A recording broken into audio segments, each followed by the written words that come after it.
falar sobre orçamento familiar. Eu sou Gabriela Arteaga, educadora financeira, e este é o Financeiramente Possível. Então, no vídeo de hoje, nós vamos falar sobre a importância de ter um orçamento familiar. Sim, orçamento familiar. Porque quando a gente mora sozinho ou quando a gente tem as nossas próprias finanças, né, não existe outra pessoa ou dependentes de nós, às vezes filhos e etc., é muito importante a gente entender que a gente tem um orçamento. E a partir do momento que nós nos tornamos uma família com outra pessoa, é um orçamento da família. Então, eu sou daquelas que eu entendo que o quê? Se você casou com alguém, as finanças, elas casam automaticamente. Eu sempre brinco com os meus amigos, né, que sim, se não queria casar, não tivesse casado, né? Porque acaba que essa é a realidade. Então, conta conjunta também é uma coisa muito legal. Então, assim, o casal tem que ter as finanças juntos, ok? Então, esse daí eu parto desse princípio. Se você discorda, beleza, mas a gente tem que pensar o quê? Que quanto mais dinheiro a gente investir, mais serão os juros que irão retornar. Ou seja, então se você juntar um montante de duas pessoas, automaticamente você terá uma renda maior do que se você ficar aí só com o seu dinheiro, ok? Então a gente vai partir dessa ideia aí. Então, orçamento familiar, ele engloba o quê? O orçamento de toda a família. Então, seja você e seu cônjuge, ou então você, cônjuge e filhos. Ou às vezes, né, para quem às vezes tem algum irmão ou pais que são dependentes, às vezes moram juntos, também você pode englobar, desde que você seja a pessoa responsável financeiramente por essas pessoas, ok? Então, no orçamento familiar, uma coisa que é muito importante é a gente definir quem será o responsável por organizar o orçamento, por fazer os pagamentos de forma efetiva, né? Então, às vezes, por exemplo, em casa, que temos a luz aqui, né? Você pega, quem é que vai pagar esse boleto? Vai ser você? Vai ser o cônjuge? Quem vai pagar? Né? Então, definir essas funções é muito importante. E outro ponto muito importante, entender que o orçamento familiar, ele tem que ser conversado em família. Então, tem muita gente que às vezes tem essa dificuldade de conversar com seu cônjuge sobre finanças, né? Existem os dois cenários, tanto o homem tem dificuldade de conversar com a mulher, porque às vezes a mulher não quer conversar, ou a mulher também tem dificuldade de conversar com o homem, porque ele também não quer conversar, né? Então, ou então, não quer conversar no sentido assim, tipo, prefiro não ver, não saber o que tá acontecendo, viver naquela ilusão de que se eu não souber, vai ficar tudo bem. E às vezes não é assim. Então, realmente, ter essa transparência de conversar é muito importante. E também incluir os filhos nessa conversa. É claro que nem tudo você vai falar para os filhos, né? Então, às vezes uma criancinha de 2 anos, por exemplo, 3 anos, se você falar para ela que você ganha, não sei, você e seu cônjuge, né, seu marido, ganha 10 mil reais juntos. Ela não tem noção de 10 mil reais. Ou então, às vezes, também, imagina, você falar pra ela que a família tem uma renda de 10 mil reais. Aí ela chega lá no shopping, quer comprar um brinquedo de 200 reais, e você fala que não pode porque não tem dinheiro. Aí a criança vai falar, uai, mas se você não ganha 10 mil, né, então tem que ter essa sabedoria. Então, é importante incluir as crianças e é importante ensinar a elas a ter uma boa educação financeira, mas dentro do que pode ser informado, como é o exemplo aí que eu dei do valor do salário, né, porque às vezes a criança ela não tem essa noção do dinheiro. Ok? Outro ponto aqui muito importante que eu trouxe para conversar com vocês é sobre a questão da mesada e ensinar a criança a fazer economias.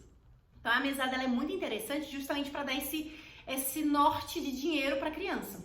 Então, quando eu era criança, eu ganhava mesada e era muito legal, né? Porque assim, eu ganhava mesada no final de semana. Então, todo final de semana, meu pai me dava o dinheiro, né? Ele dava para mim e para minha tia, né? Aí a gente dava e cada um fazia o que queria com o dinheiro. Era engraçado que a minha tia, ela gostava muito de comprar revistas. Aí ela sempre pegava o dinheiro da mesada dela e ia comprar revistas. Às vezes eu juntava, eu sempre tive porquinho também, né? Então eu sempre juntava, às vezes eu juntava para comprar alguma coisa que eu queria, né? Ou então às vezes comprava alguma coisa lá no momento mesmo. Então, assim, a mesada, ela dá esse senso de, assim, eu tenho que me esforçar para ganhar o dinheiro e eu tenho que valorizar o dinheiro que eu ganho. É porque também o dinheiro não entra todo dia, né? Então, saber o que é a minha prioridade hoje, por exemplo, trazendo uma realidade mais para as crianças. É comprar aquela fatia de torta ou, por exemplo, comprar um jogo, né? Óbvio que em termos de preço, a fatia de torta vai ser bem mais barata às vezes do que o jogo que a criança quer. Mas ter esse norte. É um ponto também muito importante essa questão da mesada. É claro que às vezes pode variar de família para família, Mas a dica que eu dou, né? Sempre assim, você dá a mesada para a criança ou investir, né? Então você introduzir a questão de economizar, investir. Você pode hoje aplicar o dinheiro em uma corretora, né? Se a criança tiver CPF, você pode investir também em bancos digitais, ou então você cria dentro da sua conta, você pode criar às vezes comprar um CDB, alguma coisa ali só com o dinheiro da criança, né? Mas sempre assim, entender que o dinheiro da criança às vezes é para um bônus, né? Se toda vez a criança ela tiver que fazer, por exemplo, comprar lanche na escola, né? Às vezes não dá tempo de fazer em casa, tem que comprar na escola. Então aí não seria uma mesada assim. Por quê? Porque acaba que ela vai ter que necessariamente gastar aquele dinheiro com aquilo. Então acaba que ela fica sem o poder de escolha. Porque nós, adultos, o que nós fazemos? Nós recebemos o nosso salário e nós decidimos como iremos gastar. Então se a mesada que você dá para a criança, ela já tem um fim determinado, acaba que não ajuda tanto nessa noção do dinheiro, né? Porque imagina, ela não vai ter como economizar, ela não vai ter como dizer não, porque é um dinheiro que ela necessariamente tenha que gastar. Então é legal diferenciar. Então a mesada às vezes seria um extra. Então, por exemplo, você sai para almoçar no final de semana, supondo, né? Só que o que você combina às vezes com a criança? Vamos almoçar. Aí chega lá, às vezes no shopping, no restaurante, a criança quer uma sobremesa. Mas a sobremesa ela não estava inclusa, né? No combinado. Então, por exemplo, se você quiser sobremesa, a sobremesa é o seu poder de escolha, né? Você pode comprar com a sua mesada ou não, né? Então, é bastante legal trabalhar nesse sentido, né? É sempre trazer o poder de escolha para a criança e, claro, ensinar ela a economizar.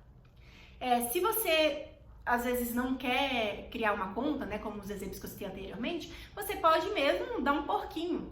É óbvio, gente, que dar um porquinho não vai ser tão bom, porque tem a questão da inflação e tem não sei o quê. Assim, existem várias questões que não são, em termos de rentabilidade, bons, mas em termos visuais para ensinar uma criança, é um método que eu entendo que é válido ainda. Hoje em dia acaba que a gente mal usa dinheiro, né? Tudo muito no Pix, no cartão, no crédito. Então, às vezes, não sei se o cofrinho a criança ainda vai ter, né? Por não mexer tanto com o dinheiro. Mas fica aí a minha sugestão, ok? E, claro, dentro do orçamento familiar, é também muito importante ter o dinheiro livre de cada um. Então, por exemplo, você é casado, né? Então, tem eu, né? Então, vou colocar aí. Tem eu e tem o meu esposo. Então, o que acontece? Cada um vai ter um dinheiro para fazer o que quiser. Então, sei lá, R$200. Então, eu tenho R$200, ele vai ter R$200. Para quê? Para usar esse dinheiro como quiser. Né? Então, se eu quiser, não sei, se eu quiser comprar uma bolsa, se eu quiser ir no salão, se eu quiser comprar um monte de chocolate, né? Vai ser um dinheiro livre. A mesma coisa ele, né? Então, é sempre bom pensar nesse sentido, que cada um tem que ter o valor livre, né? Para que a pessoa possa ter essa liberdade. Imagina, esses dias vai ser o aniversário da minha mãe. Então, supondo, se minha mãe ela tem um cartão lá, aí ela quer comprar um presente pro meu pai. Imagina que é um dinheiro que às vezes está dentro do orçamento. Então, às vezes ele sabe que ela vai comprar o presente, chega o presente e não se surpreende, né? Então, às vezes esse dinheiro separado é legal por isso, porque às vezes você quer surpreender o cônjuge e ajuda, né? Então, cada um tem um dinheiro separado. Mas atenção, é um dinheiro assim, gente, isso aqui é uma parte do montante total, né? É só um pedacinho lá que você coloca. Então, eu ilustrei o exemplo que duas pessoas, né, um casal ganha R$10.000 juntos. Então, por exemplo, você pega R$1.000, 500 para um, 500 para outro. E aí vira, esse valor é livre, ok? Tem que ter também dentro da realidade de cada um, vocês aí avaliam. E próximo tópico também que eu coloquei aqui pra gente tratar. Muito importante definir metas. As metas irão o quê? E incentivar com que você continue no seu foco e incentivar com que toda a família se motive a alcançar um determinado objetivo.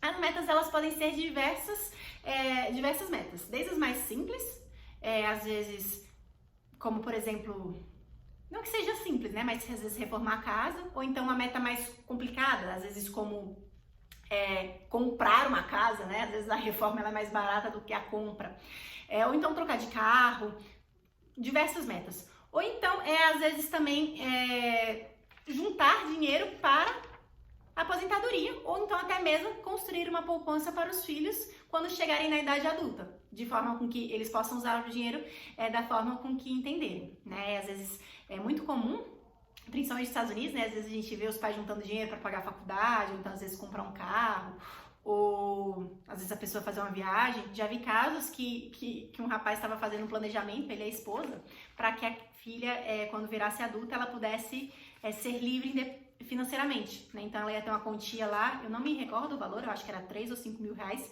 por mês, né? Que seria um valor que ela iria receber, para que ela pudesse decidir com o que ela quisesse trabalhar, né? Porque ela já teria aquele valor garantido. Então fica aí como uma ideia para vocês estudarem, pesquisarem, ver o que cabe ou não na vida de vocês. E também é muito importante, assim, estabelecer quais são os sonhos da família. Então, por exemplo, a família quer fazer uma viagem internacional, supondo, né? Quer ir todo mundo junto. Então, às vezes, definir esse sonho é importante até para incentivar os filhos. Olha, a gente está focado na viagem, então hoje a gente não vai sair, hoje a gente vai poder gastar porque a gente está querendo viajar. Então, assim, para a criança ter essa noção, né, desses gastos. Porque imagina, se a criança não sabe que vai viajar, não sabe que tem que comprar e não tem essa noção de dinheiro, por que ela vai querer economizar? Ela não vai ter motivação.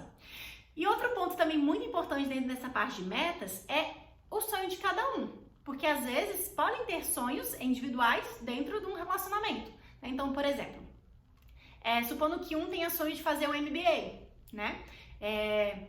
O mestrado, doutorado, o que seja, e às vezes isso requer um custo. Então, o casal, né, junta dinheiro para a finalidade de alcançar o sonho de um. Aqui é muito importante, né, às vezes não, sim, para mim é um pouco óbvio, mas às vezes não é tão óbvio para todos, que entender que, assim, o sonho individual de cada um, ele tem que ser um ponto que, primeiro, que seja em comum. Então, por exemplo, nesse exemplo que eu dei do MBA, vai agregar mais valor à família, vai agregar mais conhecimento, às vezes pode aumentar até o salário, né, dependendo do que a pessoa for fazer, então ganha uma promoção já é algo bom, do que um sonho totalmente individual, né? Então a pessoa também tem que ter essa noção, assim, de que ela está dentro de uma família, então que às vezes alguns sonhos individuais não serão possíveis, justamente pela escolha que ela fez da família, mas outros sonhos serão sim, porque irão agregar a família, né? Então sempre ter essa noção, e óbvio, né, gente, é conversar, né? Você vai, chega e conversa para entender o que é melhor para os dois, né? Dentro de uma família aí, dentro do relacionamento de um casal, entender o que é melhor. Então, realmente, o orçamento familiar ele é muito importante por conta disso, porque ele define vários assuntos, ele traz à tona qual que é a realidade, né, da família, ensina os filhos a usarem bem o dinheiro, sem contar também que define as metas, os sonhos da família, né? Tanto do casal, como da pessoa sozinha, quanto dos filhos, né? Então, às vezes, podem ter casais aí que tem sonhos de, às vezes, bancar uma viagem para o filho, alguma coisa nesse sentido, né? E sempre faça acordos. Então, estar aberto a acordos é fundamental. E eu trouxe aqui, só pra gente concluir, um tópico que às vezes pode ser uma dúvida comum, né? Porque orçamento familiar às vezes a gente pensa numa família um pouco mais tradicional, que é o exemplo que eu abordei aqui tantas vezes, né? Um casal com seus filhos. Mas às vezes pode acontecer de uma família, ou às vezes o filho que mora com a mãe ainda, às vezes não tem pai, por exemplo, né? Então os dois, o filho e a mãe que sustentam a casa, ou então irmãos que moram juntos, também já conheço alguns casos de irmãos que moram juntos, ou então até amigos, né? Também tenho conhecidos que moram juntas, né? Eu tenho algumas amigas aí que moram juntas com outras amigas. E como é que lidar com o orçamento familiar dentro desse sentido, né? O orçamento da casa. Primeiro ponto, se você tá dentro desse cenário, que você divide a casa com alguém, que às vezes não é necessariamente seu cônjuge, né? Pode ser seu pai, sua mãe, irmão ou amigo, é entender o quê? Que a casa existem custos, né? Então esses custos são necessários para o bom andamento da casa, ok? E se vocês reorganizarem para cada um ficar responsável por alguma coisa, é o ideal. Então, por exemplo, nessa situação é óbvio, você não vai juntar os salários, né? Cada um vai ter os seus salários, apenas vão ter responsabilidades em relação ao pagamento. Também é muito importante definir o valor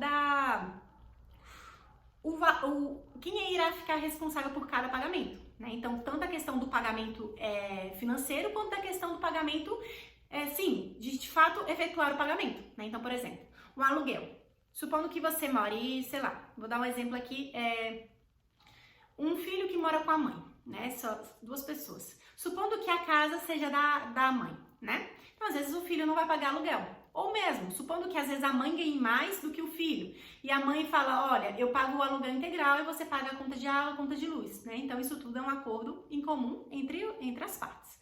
O mesmo vale para quem mora com amigo, quem mora com irmão. É só fazer esse acordo. Mas e quem é que vai efetuar o pagamento? Ok, minha mãe, por exemplo, vai efetuar o pagamento. Mas, então, se eu tiver que passar algum dinheiro para ela, faço esse repasse, né, do valor. Ou se não, se for eu que tenho que pagar, ela tem que me repassar, né? Então, é sempre importante definir isso. Às vezes a gente fala assim, aí todo mundo pensa, isso é óbvio. Mas na prática, as pessoas, elas não fazem, gente. Eu garanto que elas não fazem isso. Então, sempre é bom sentar, conversar e decidir o que é melhor para cada um.